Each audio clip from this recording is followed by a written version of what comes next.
Thank you all for being here. Before we begin our presentations, I'd like to offer a bit of context about the exhibition and expand on the concept behind this show. Together with G. Wesley, I co-curated this exhibition, which centers on three main ideas and presents a pluralistic perspective on the term America. For us, it was very important to think about ideas rather than a single place.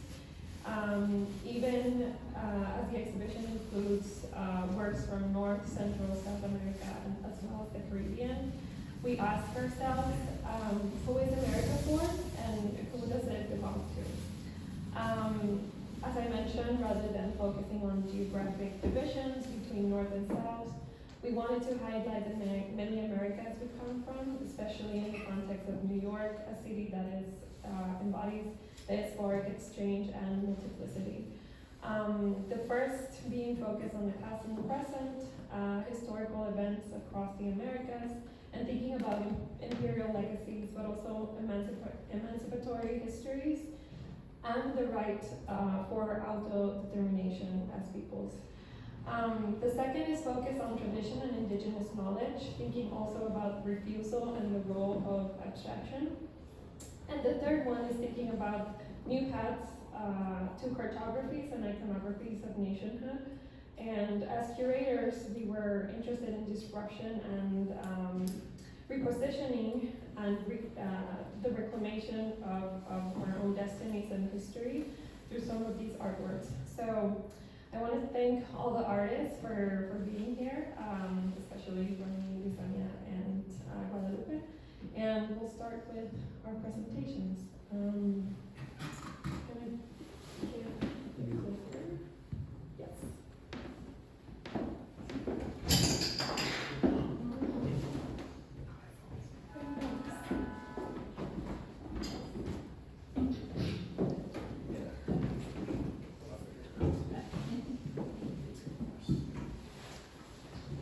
Should I just step through? Yes. Hi, everybody. Can you hear me? Yeah. Thanks for coming. Thank you for the invitation, and thank you for inviting me to be part of the exhibition, Natalia. I've been a big fan of your work, and so I'm excited to be part of the show. Yeah, I have a few images I want to go through, and please give me a heads up on time if you can, Natalia. I wanted to start with this piece here, as it relates to kind of some coded symbolism that I've always been interested in, one of which being the Wifala, which is this Andean emblem that is kind of a grid system made out of 49 squares, and in which can be rearranged in multiple formats to kind of provide a geographic location or an enclave, and it's very much a form that comes from the Andes. You'll probably recognize it a little more in the next slide, but I've always been interested in this and other kind of visual forms that we connect with. And so I started connecting this image of the Wifala and kind of more contemporary heraldry as it relates to sports teams and the kind of connections we have to these icons and colors that represent territory and where we come from or who we want to represent.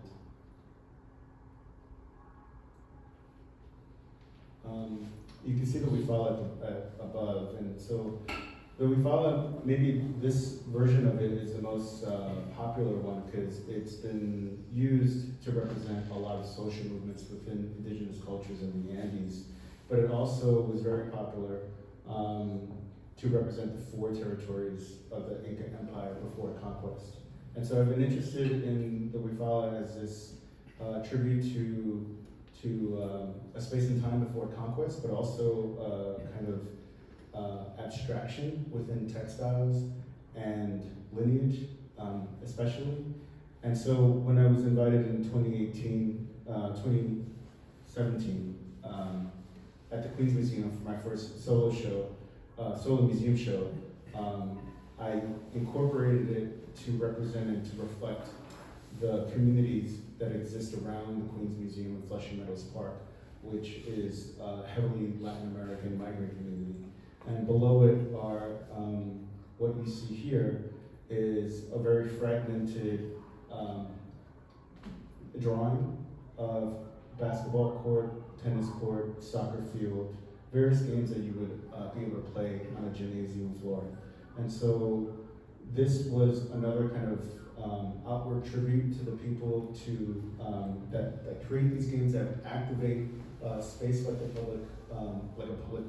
public park, but also pay tribute to the indoor soccer leagues that I grew up with, accompanying my dad, who was a referee.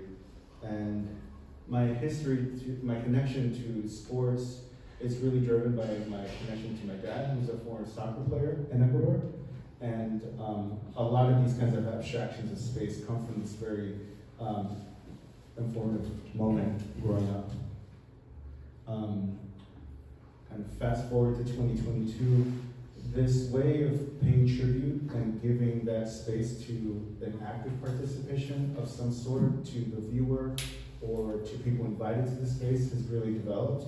And so in 2022, I got invited to do a presentation at Focus Projects in Miami. And prior to the exhibition, we installed the vinyl that you see on the floor, which again is kind of fragmented, overlaying lines of different games, and had different soccer academies and soccer leagues come in and play over the course of a weekend. And so what I was able to do was provide the soccer balls tinted with chalk and ink and had them play in the site. And so the game was kind of recorded, and this drawing existed in this kind of collaborative, very interactive play of soccer in the space. And incorporated the drawings within it. And so when I'm working on these works on panel or paper, I'm really interested in how that space of the field can kind of literally transport me to thinking about it topographically and thinking about constellations, thinking about movement of people, thinking about movement of places from time and space. And so there are a lot of iterations of somewhat kind of interchangeable marks of like location, like X's and O's that you would ascribe to like a game or mapping a strategy during a game, but also mapping out constellations or stars. And at that same year, I got invited to produce this work at the new Delta terminal, which was really exciting because it really felt like a culmination of 10 years of kind of this drawing practice that was reliant on the field. And so I was able to make a piece using basketball courts, people who make basketball paintings or paint basketball floors, and incorporate it into this piece here. And so to kind of get a little bit more towards the themes that Natalia was talking about, some of the writers I've been really interested and curious about have been Edward Lassant and his book, Poetics of Relation, and this idea that the periphery is constantly moving through the center, and without it, there really is no kind of understanding of modernism. And so I really appreciated that notion of like how the periphery is constantly coming through and incorporating a sense of a new space. I'm gonna just move to this one real quick. And another writer that I'm also incredibly interested in, Lizania Cruz, who's a living philosopher, and this notion of shishi, which is an Andean philosophy about thinking about how to come up with a third space while incorporating the first and second. And so the best visual analogy that she has for that is thinking about the color gray, and the gray being its own entity, but also implying white and black at the same time. And so I've also been interested in that as someone who's coming from, born in Ecuador, grew up in the Bronx, incredibly informed by diasporas that preceded me, Caribbean, Black diaspora, Puerto Rican diaspora, Dominican, so many places that really provided a kind of foundation of multiplicity and building upon that. And so, this is a very quick introduction to the work, but I don't want to take up too much time from what everybody else has to offer. Thank you. Thank you.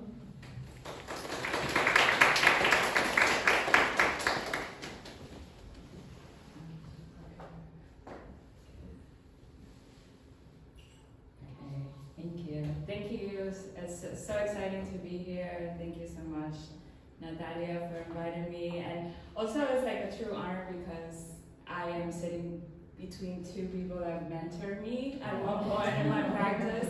So it's actually, I'm very grateful to be here. And it's not clicking. Oh, there it is. Okay. A little lag. A little lag, okay.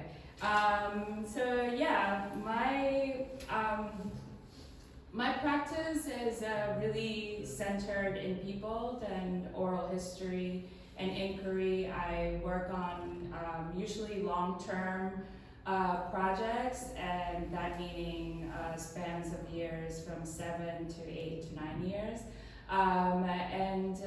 In particular, in this image that I'm sharing, I wanted to start with this because this is just a synopsis of a series of story circles that I organized in partnership with the Black Alliance for Just Immigration throughout Brooklyn and the Bronx. And it was really an invitation for people to come together to speak around their lived experiences on the intersection of race and migration. And with those, I recorded those stories and then transcribed them and edited them in collaboration with the participants that came to the story circles.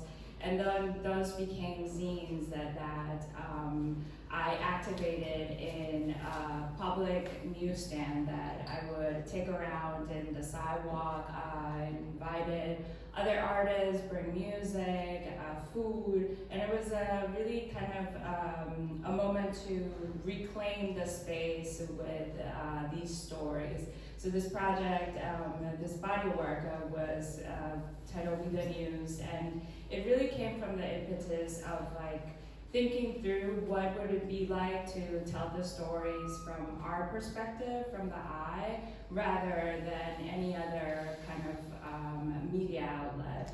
So on this project in particular, I worked on it for 8 years, and then it lived in the public space as well as in the gallery space. So I'm always constantly thinking of that in-between space of where the work exists. And throughout that span of time, I also kind of like develop a series of pedagogical workshops to kind of like address language and how do we move away from the hegemonic kind of stereotypical narratives around migration, but think of how to bring different voices into the conversation and expand what that would look like. My work also, I'm trained as a graphic designer, and my work really employs those methodologies of printmaking, of publishing and distribution. And this here is an installation I did for the closure of this work in 2022. And the installation was inviting people to kind of like fill in this affirmation of immigrants are blank, so am I. So I'm really also kind of always thinking about the audience and how that is, how their view is perceived into the work, but how not to separate those two things. And I'll continue. So currently, I wanted to kind of like anchor my work on that project because it really sort of like built a path for me to understand the way I worked, but also kind of like how do I produce and work in collaboration with participants. So currently I'm working on a body of work that is titled The Investigation of the Dominican Racial Imaginary. It's like a big title. But the idea is behind, I'm interested in thinking of the ways in which narratives have been silenced, and specifically in the Dominican Republic, in order to create a sense of otherness towards Blackness, and specifically otherness towards Haitian migrants in the Dominican Republic and how we see ourselves in relation to them. So this work employs the aesthetics of a criminal investigation, and I am performing the role of a detective. So this is like a still from a video piece of an interview I did with Franklin Wilmore in Samaná in the north region of the Dominican Republic. And Franklin is actually a direct descendant from a migration that happened from the United States to then Haiti, now the Dominican Republic in 1824. And it's often, more and more is more highlighted, that migration, but it was often silenced in art history. So this is Franklin, and this is like me, and sort of like the outfit of the detective of my role. And this work was really also kind of born out of a law that happened in the Dominican Republic in 2013, where a group of around the numbers vary depending on the estimates, or depending on the sources, I should say. But the law revoked retroactively nationality around 200,000 Dominicans of Haitian descent. And that means like people that were born in the Dominican Republic to Haitian parents. And this installation is like a series of sculptures that take the form of a book. And each book holds one page. Each book holds 10,000 pages, and it's an edition of 20 books. And then there's like, in a series of them, there's different bookmarks that have a QR code that could take you to one of the stories of one of the people affected by this law. And for this piece, I collaborated with a group called Reconocido in the Dominican Republic, who does different writing workshops with the communities that have been impacted. So as you see, I'm kind of using aesthetics of sort of like trying to question things that look quote unquote legitimate, as if it's like an office, but trying to push those boundaries a bit. And the lag.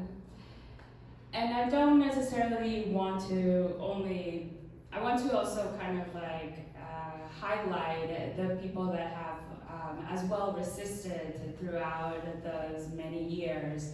And I've been working on a series of women witnesses to the investigation. This is the line of code of Doña Maravilla, who was a cultural producer in also the north region of the Dominican Republic that kept the tradition of el bambula alive. And bambula is actually also the music that was practiced in Congo Square in New Orleans. So there's like this whole debate between if el bambula actually migrated from what was then Haiti, now it's the Dominican Republic, to New Orleans, or if it actually migrated from New Orleans back to the Dominican Republic during this migration in the 1820s. So I'm also interested in kind of like these cultural transnational movements and how they happen and manifest itself. And just to share a little bit about the piece that's in the show, which is actually an oddball because I usually don't work on these like one-off pieces, but this was an invitation that the curators at el Museo del Barrio asked me for the La Trienal Estamos Bien, Susana Temke, Rodrigo Moira, and Elia Albas, and they were interested in seeing what was my response from like a participatory perspective on the pandemic. And for me, I migrated to the U.S. And I feel like the American dream had kind of like long-term terminal cancer for me as I've lived in the U.S. But it was actually really COVID who killed it. So I wanted to, build a platform where I could, at this moment of grief with everyone.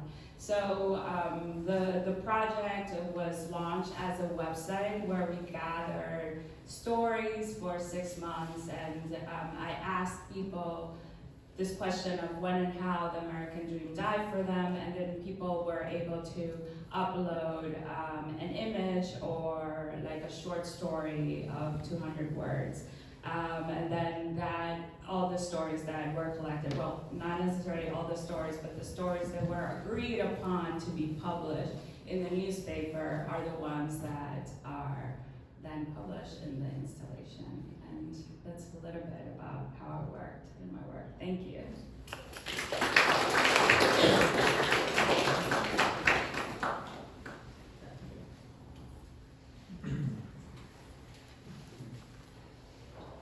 Hello. Hi everyone, thank you for coming. Thank you for the invitation. Okay, so I'm just gonna kind of just briefly show some of my images and kind of just talk about just my practice, because it feels like I have a lot of layers to unfold here in a very short amount of time, but hopefully the questions later can kind of explain more. So basically I work with every medium. To me, everything is medium, including money, actually. I talk about a lot how I create microeconomies around my practice. When an institution gives me money, I figure out how to pay someone that is undocumented or marginalized or another country, and I pay them the fair ways I would pay my assistant in New York City. So that's a big part of my practice. The healing also is like a big part of who I am. I was part of I mentioned earlier in the bio, I was part of the first wave of documented unaccompanied children who come from El Salvador in the 80s, and I'm also a cancer survivor. So I talk about my experience because it's important, because it's forming to the person that I am. Like I believe that all the challenges in the world that we're facing currently right now can have the potential to mold us into stronger and more evolved people, like individuals, right? As hard as it is.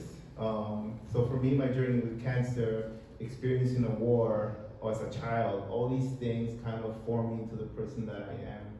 And something along the way, I picked up that it's really important to actually, like anytime you have something challenging in front of you, start questioning, okay, how can I learn from this? How can I grow from this? No matter how difficult it is. And these are very challenging times right now. So I feel like we have a lot to learn. And also we have to be very, very careful with what's happening, right? So my work has already been dealing with this. So this is for example, this is one of my sculptures, Mariposa Relámpago. And it's a vibrating healing instrument. And I bought this bus in El Salvador, and which was, I wanted to have the same migration route that I did as a kid. So the bus was sent to Mexico City, where I spent 2.5 weeks lost as a kid, and it was rebuilt into the vibrational healing instrument that you see here, and then brought to the US. And it's traveled to the ICA watershed, Marfa Ballroom, the Contemporary in Austin, Texas, and it's currently being transformed. I'm chopping it up and turning it into an interior of a temple currently for another museum. And eventually, hopefully, it will come in a temple form to New York in 2027. So I'm working on that right now. El Brujo, this is one of my disease throwers. I have a series of sculptures that I call disease throwers because when they're activated with sound, They can also, we actually do a lot of healing ceremonies with them, me and my team, which I'll talk about in a bit. This is my installation at the Brooklyn Museum. Also had a series of disease throwers and paintings and other things. This is one of my, this is a cancer ceremony that I did for the, at Socrates Sculpture Park when I had my solo show there. So a big part of the work is that also that my healing journey through cancer kind of led me to learn so much about the body, spirit, and the mind, about plant medicine, different meditations, how sound is medicine, how mutual aid is also really important as part of the healing. It's really hard to teach someone how to meditate when they're hungry, when they're cold, right? So mutual aid is a huge part of my practice. So the healing, the art, and the mutual aid is all one thing. I don't really separate anything or just say, okay, this is one category. I mix it all together. I use money from the art world to help communities that are in need. I use everything, right? Everything is together. I think we're all very complex individuals, so why do I have to separate myself to be an artist and mutual aid and the healing or whatever? Yeah, this is a watercolor that I did earlier this year. This is something that I've been doing lately at home. Just kind of how I'm dealing with the situation. This one's talking about how there's only 1,344 days, 18 hours, 49 minutes, 47 seconds until we get a new president, I think. And I'm invoking a giant shark to come out of the East River and eat all the ice in the city, basically, is what I'm saying. And this is March, I think May 12th, 2025, so the numbers are a little bit less than that right now. Yeah, so again, like part of the work, it is like not, I'm trying to just like be who I am with my work and be as natural with who I am as a person and what I become and what the world has molded me. And I practice this with like my daily meditations, right? When I mentor younger artists or younger healers, right? Or when I'm giving advice to the groups in the mutual aid that the groups that I work with. So at the end, it's all one thing. And like I said, right now, like we're being completely challenged. But I feel like I've been preparing my whole life for what's happening right now, right? And it feels like I started really early as a kid, and here we are. So that's my presentation. So thank you.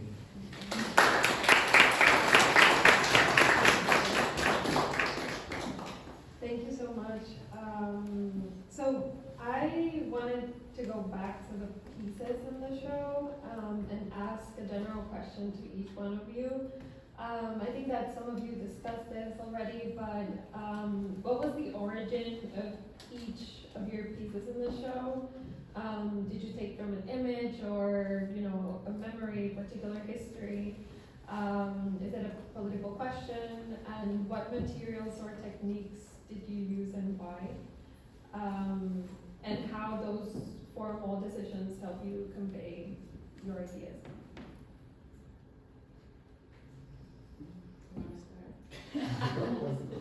Sure. So, for those of you who might not know, mine is the furthest on the right over there. And I've been mining a lot of personal history, but also thinking about figures that are kind of parallel to some of that history. One of the main figures in my work is thinking about my dad's history as a soccer player, and also kind of thinking about these other figures that could represent multiple geographies at one time. And I think that sports, in particular soccer, is a really interesting position where you have like these local teams and then you can play internationally. You have to constantly physically move back and forth.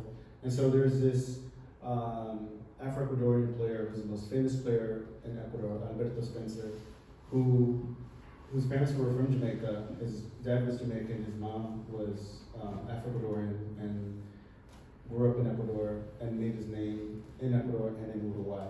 And so popular that Uruguay allowed him to play for the national team. And this is really rare. And so I just found him and continue to consider him this kind of like figure that is oscillating. right, between Ecuador and Uruguay, and just thinking about how to kind of visualize that, suggest that through the colors and the textile, the uniform. And so what you see in here are colors that he represented, but also some of the colors my dad represented as a soccer player. And so the two teams are MLE from Ecuador and Peñarol from Uruguay. And so it's gold and black and silver and blue. And so in trying to visualize these things, all I can kind of think of is think of them as tributes and thinking of them as tributes of textiles. And so the form of them are very much just kind of these geometric patterns that you would see from a weaving of some sort. Yeah.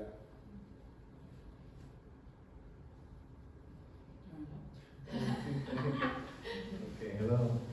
So mine is this one. I think it's like it's right there, right? Okay, so you can kind of see it. Is that a real tortilla? Yeah, it's a tortilla. Yeah. So I'm from El Salvador, and we had a lot of tortillas there.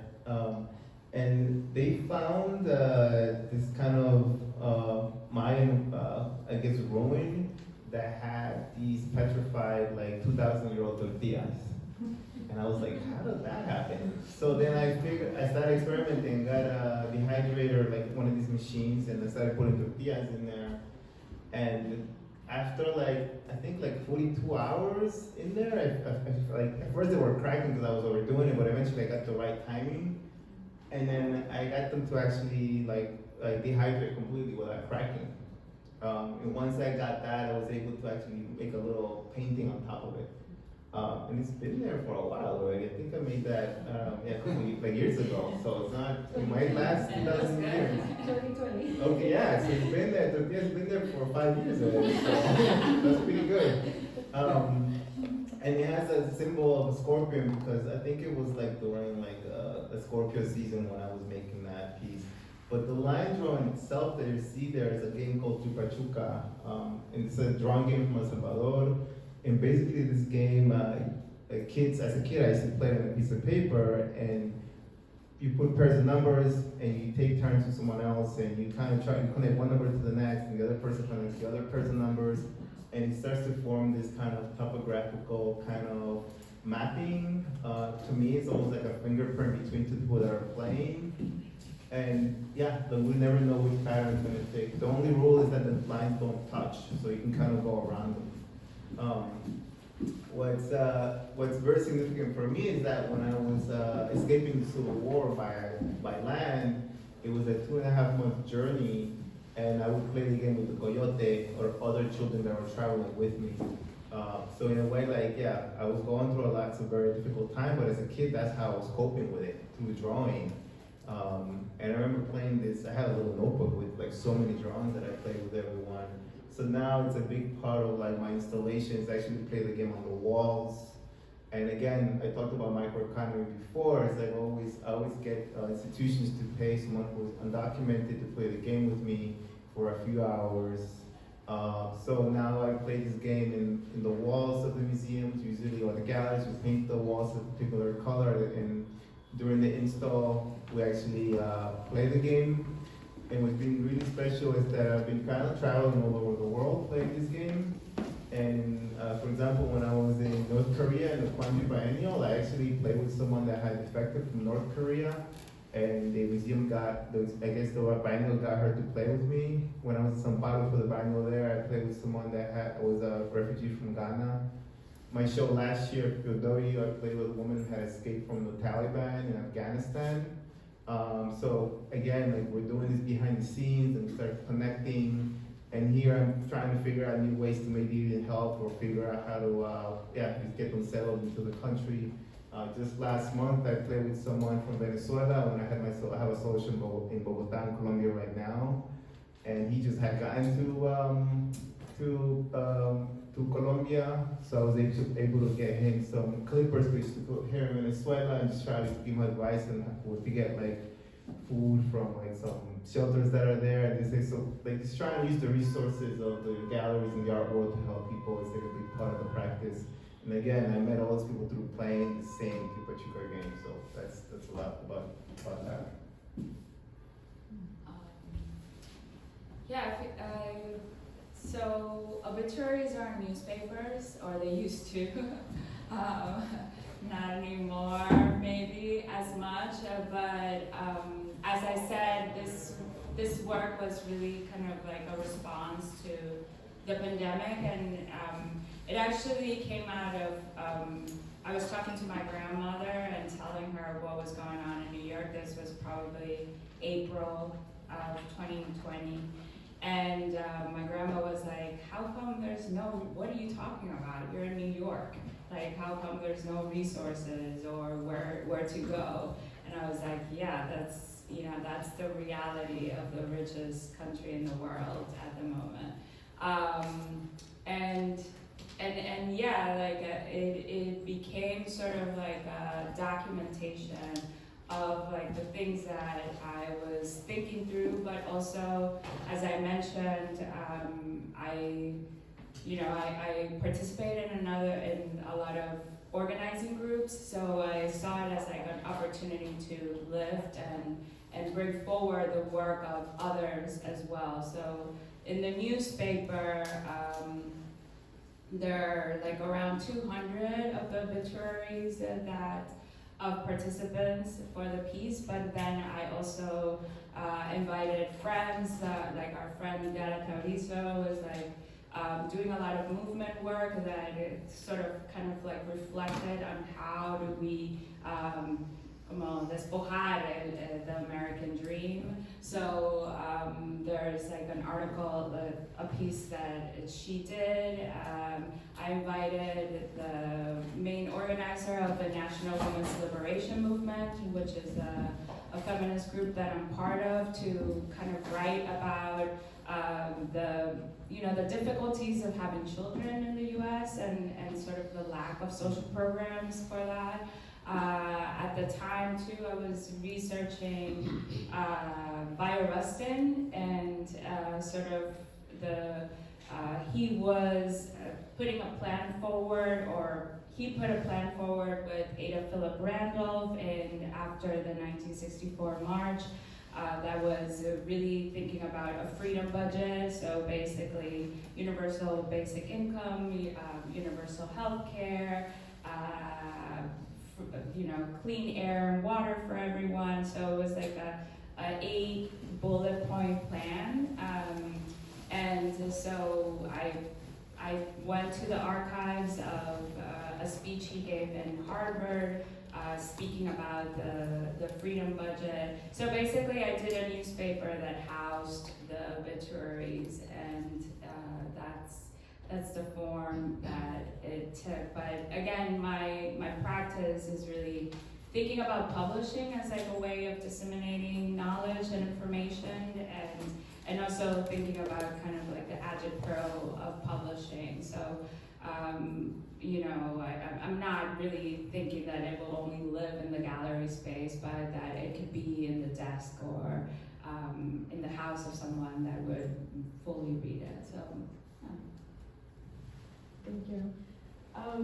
There was something funny that happened on Saturday while I was giving a tour, where somebody asked me the purpose of abstraction in the show, and I wanted to ask Ronny, what do you think is the opportunity for abstraction in a show like this? And because I think that this person kind of asked the question, and in my mind I was like, that there's abstraction in Latin America and the Caribbean, right? Like there's like, this rich history. But what is the opportunity for you and your work? That's a good question. I didn't think about abstraction until it kind of developed from the work. I was really thinking about fragmentation and how to really visualize it, and some of it is pretty literal visualization of fragmentation. But then I also was coming across these writers like Lizania and Silvia, and they are presenting notions of self that are really hard to even kind of think of. And I just felt more and more emboldened to allow the abstraction to be a process of developing a sense of self. And the sense of self being constantly being negotiated and renegotiated. And so a lot of the ideas come from very concrete forms, like gymnasium diagrams, which if we didn't know could be considered abstract drawings. Or looking at pattern paper, that again, if we didn't know how to create a garment, would be considered abstract topographical drawings. So like I'm really curious of like how we kind of make sense of things, and when things are not making sense or considered to be abstract, but I also want them to be coming from a very concrete sense of like, understanding. But I do think of abstraction as this opportunity to provide an imaginary that is here and somewhere else in the future. Like I do hope that it's not necessarily optimistic, but providing a space in which the instability is allowed to exist, at least in that moment. So yeah, which I think is crucial. Not everything makes sense all the time. So yeah. Thank you. And then this one is for Guadalupe. When working with these communities, how do you approach the balance between your artistic and, I mean, you already talked about how everything is together, but what is that negotiation with the people that you collaborate with? And, you know, as they're co-narrators of their own experiences, how does that dynamic reflect your practice? Yeah, so I'm doing a lot of ceremonies. Sometimes there's no artwork involved. Doing stuff outside of the gallery, and sometimes the communities I work with have no idea that I make art. So it's like, yeah, sometimes, oh, you make art? Like somehow, like, you know, they just always ask me.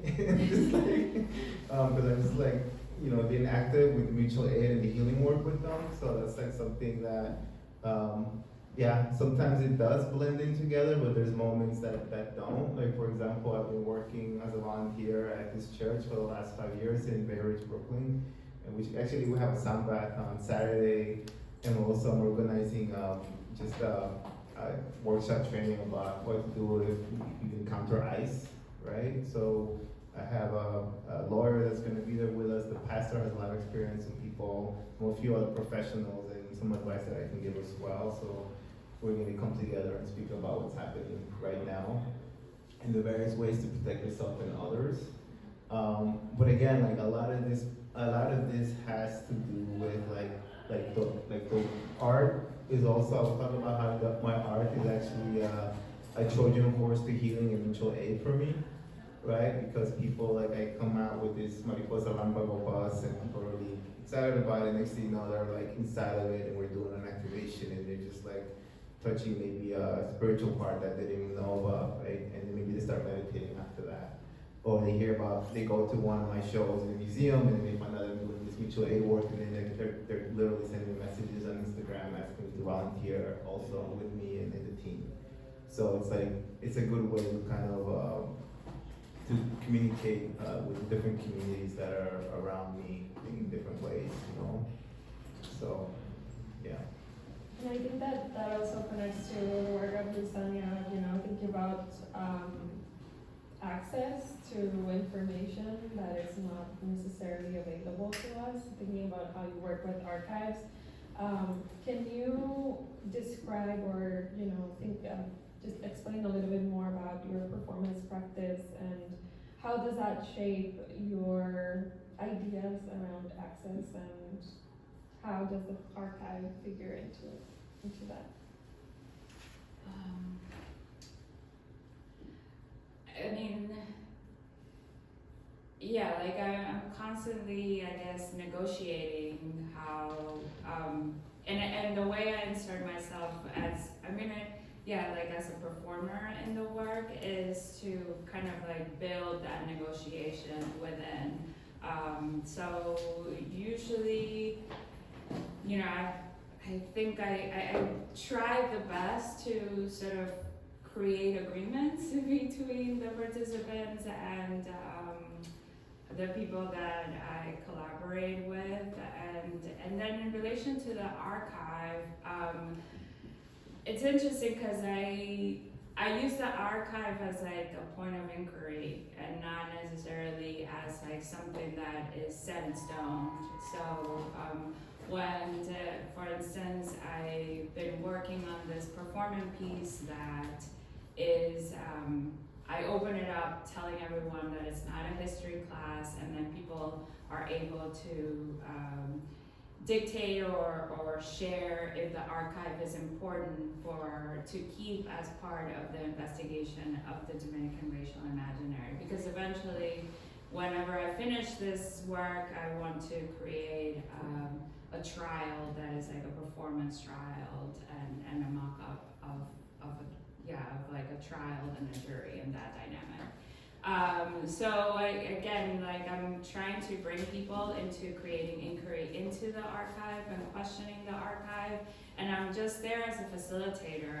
I find myself facilitating in the work as like a way to kind of like navigate the relationships and also dictate consent between what, I don't know how you deal with this, because you were saying that, the people that play with you in the gallery, perhaps that's like before the exhibition, but I'm constantly trying to, and even thinking about Lizania and opacity, like what do you create an opacity of like the story versus what is shared? So I guess I insert myself as a performer in order to facilitate those conversations before the work gets to the gallery or before it gets somewhere else.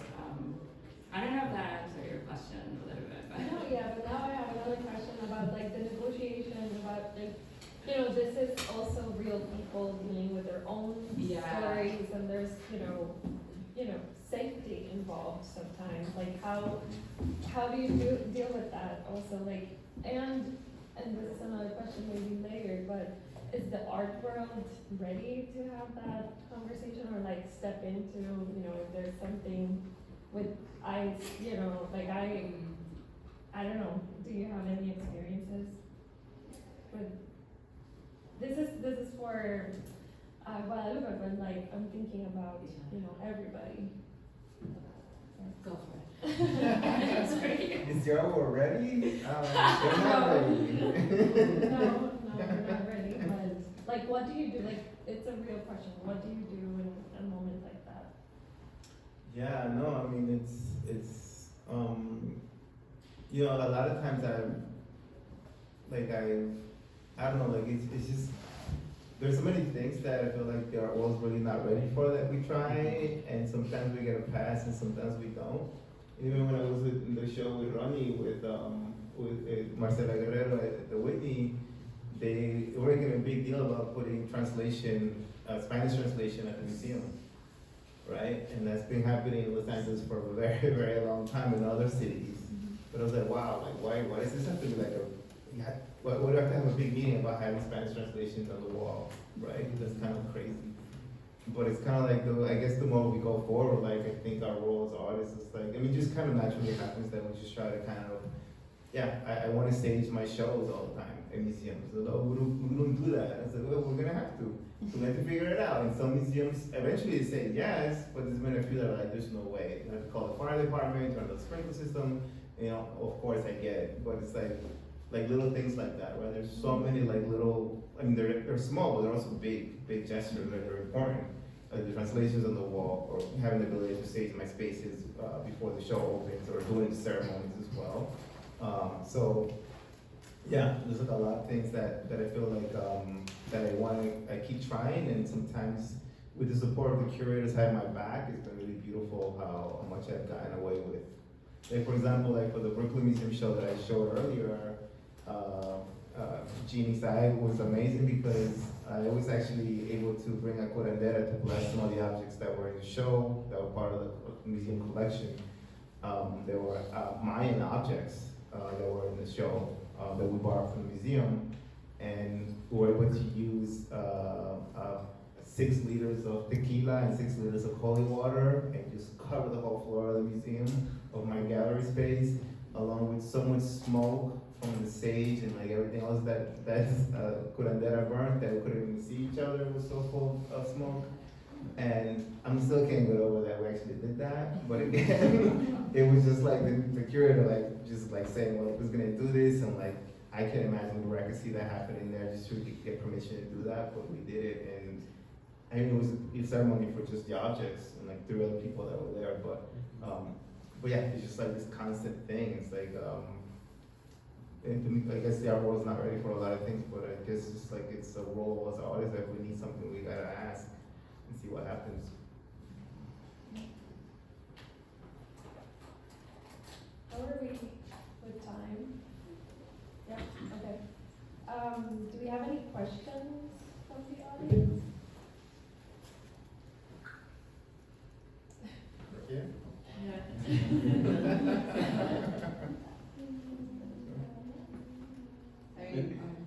I'm kind of interested in Ronnie was talking about speaking about a Bolivian philosopher and the concept of gray. I'm just curious if you can kind of like talk about that again, because I think that's really important, because I feel like gray represents, or it can represent a lot, so now I'm thinking about my color recently. Yeah, I mean, I'm forgetting the title of the book right now, but the author is Natalia Viera Salgado. She's Bolivian, and she used gray as the best visual metaphor to talk about GC, which is this third space that she's trying to kind of talk about, which is Annie's philosophy.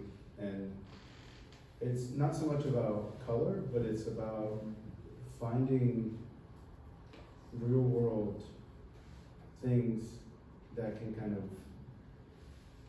visually take us to that space of understanding an entity that is both tertiary and within us. It's hard to talk about without like having read it, but I think it's crucial. It was crucial to me because there's so many things that we want to like share, and as an artist, the best way is to try to visualize that, and sometimes you just can't. And I think, you know, that question of abstraction was an interesting one because I feel abstraction has provided a space in which the attempt to communicate is enough, and allowing that to just be an attempt to communicate being just a good place to be, you know? And yeah, so it's not so much about color necessarily, but trying to find things that already exist in the world that can represent a space that we're all trying to imagine or perceive. Yeah. I mean, to the point about spaces being ready for us, and I think it's interesting, sometimes you do need to ask for permission, and sometimes it's better to ask for forgiveness. Which I think is, and there's different, I think there's also different layers, and I think I've been really fortunate to kind of find different spaces at different, you know, tiers in a way, where accessibility is one thing. I think it's like maybe the most democratic way of viewing inclusion of people from, that's not the core audience, right? Accessibility. How do you get up the stairs? How do you move through the room? How do you make sure that people know where the bathroom is? These kind of very basic things. To Luca's point about language being a point of access, right?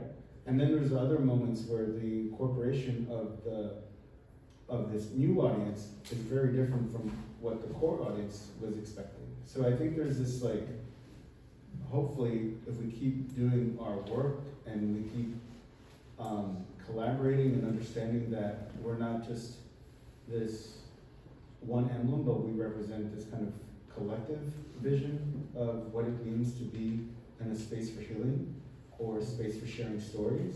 You know, the architecture changes, hopefully. It's not just about accessibility, but now we need a room that's large enough to host a space like Loop is, right?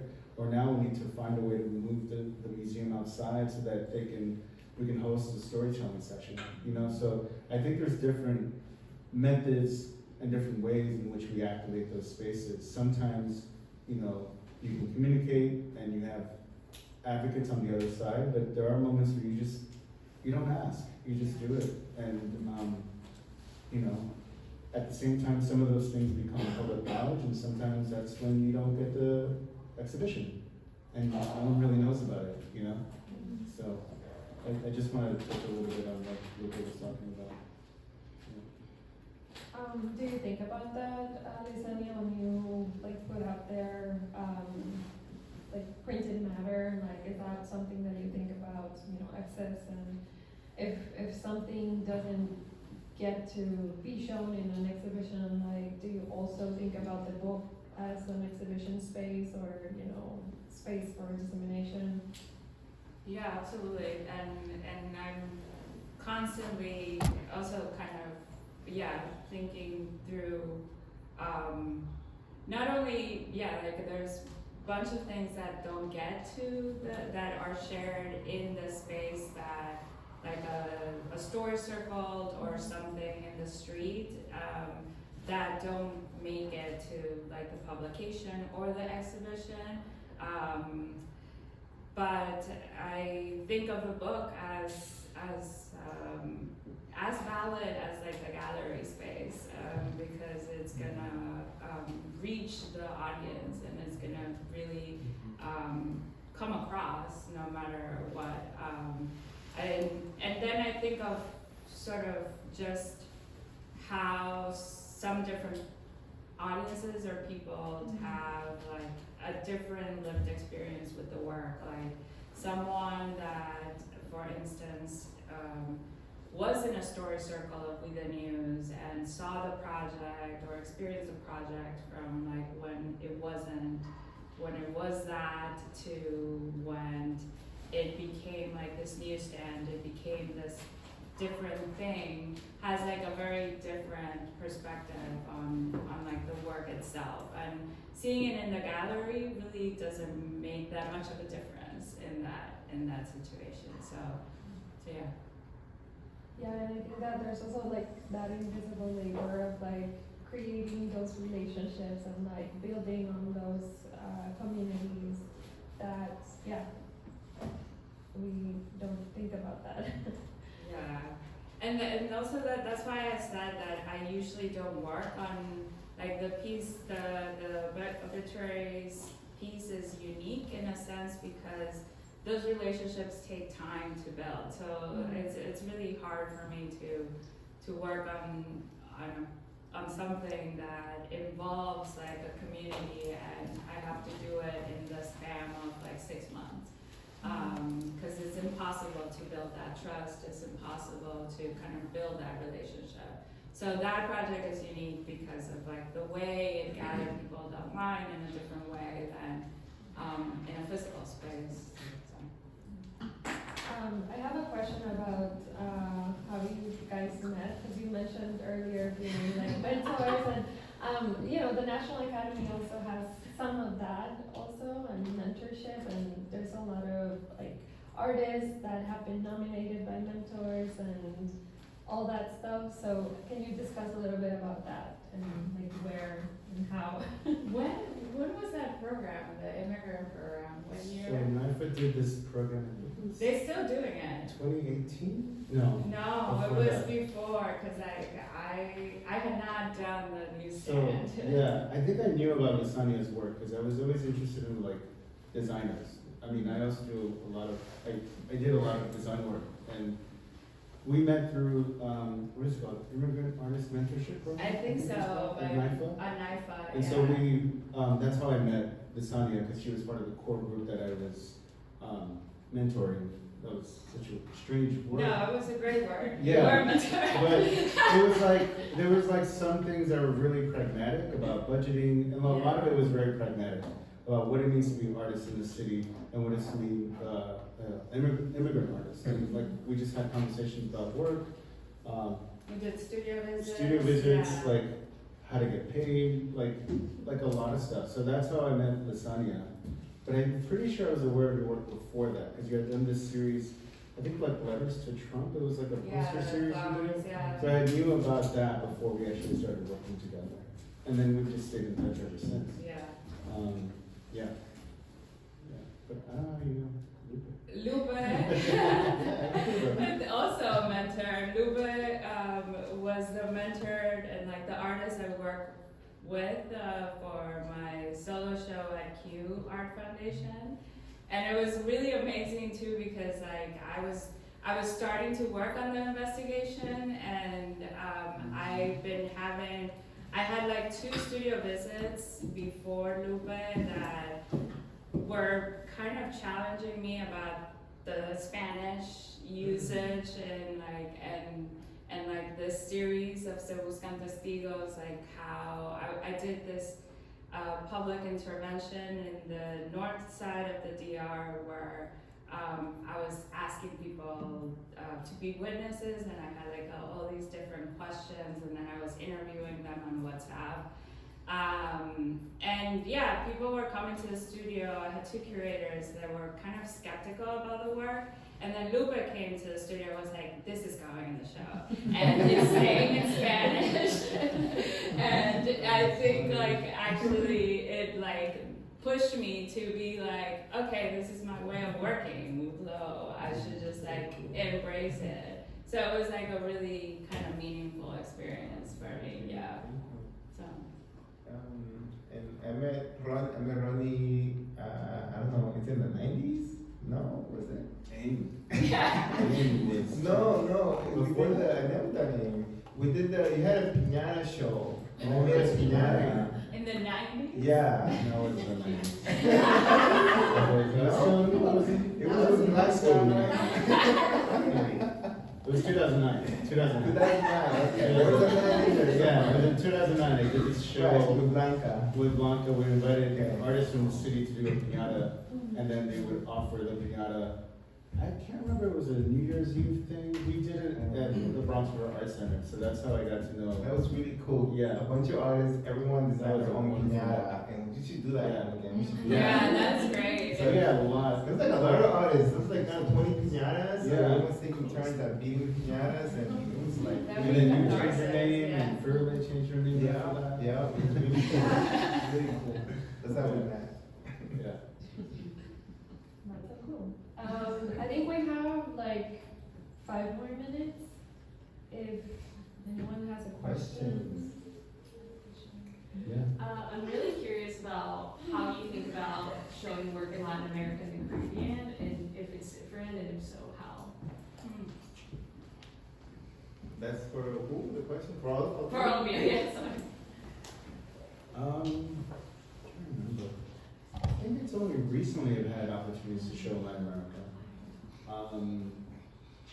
And unfortunately I haven't had the ability to travel and be part of like the programming and be there when things are open for different reasons.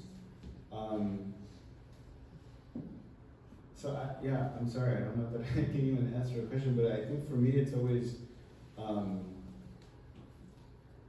great to have responses from people. But I've met several curators and we've done like kind of interviews and publications together, not leading to an exhibition.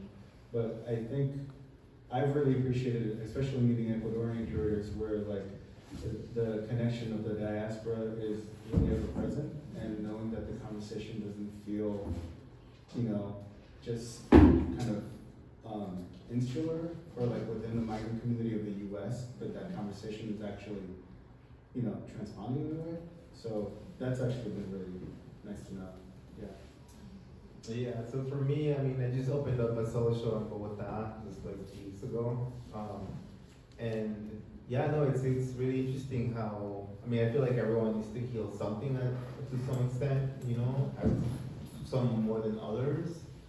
So when for example, in Bogota, like I felt like I guess like everywhere I go in Latin America, I feel like people are more into their spirituality because of our ancestry, right?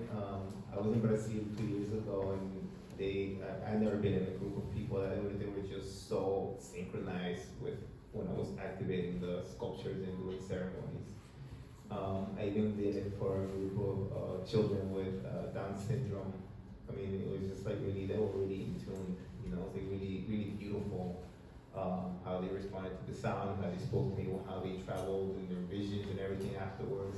Really, really special. So, I mean, yeah, so I feel like every time I go to Latin America, I feel like they just get it a lot easier than here. So I think that's really, really special. I think same, like when I had the opportunity to show in the Caribbean, I think there's like an understanding of a vernacular that, yeah, especially with the work I'm doing now, yeah, there's just kind of like a sense of speaking that language visually, yeah.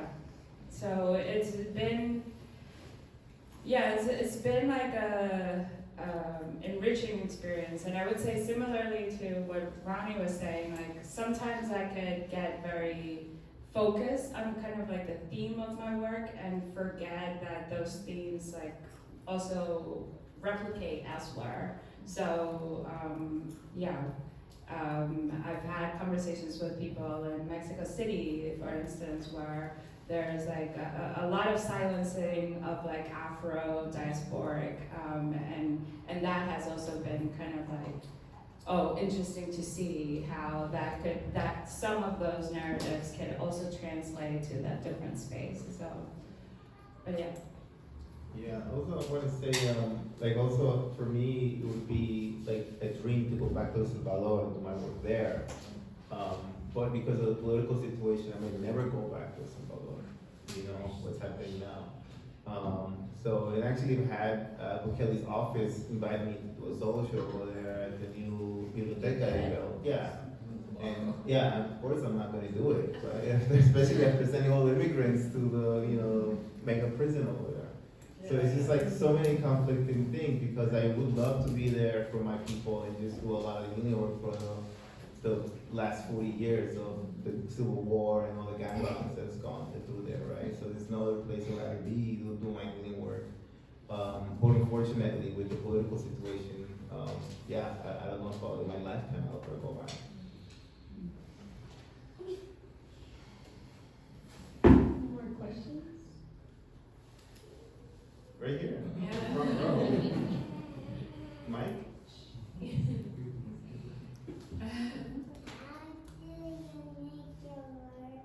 How do you make your what materials do you use to make your work? I like using the cheapest materials I can. I use a lot of stuff like carbon paper, tracing paper, pattern paper, things that were around me when I was a kid, and I think it's important that I use that, you know, and it's a big part of it, because if I can use that material, it speaks to the audience, it speaks to the memory that I have in mind, and it's hopefully this kind of connection that not only I have, but other people have too. Yeah, I use everything. I think of an idea and then think of what materials I want to use and how I could get access to it. So paper is a big one. I'm playing with clay now, and glass. Yeah, a bit of everything. Yeah, I use a lot of things, but I think of them as, I think that all the materials that I use have energy. And actually use the very similar stuffed animals that you have there in some sculptures in the past. I've actually had shoes like yours too that glow like that in the sculpture one time too, so we're in the same wavelength.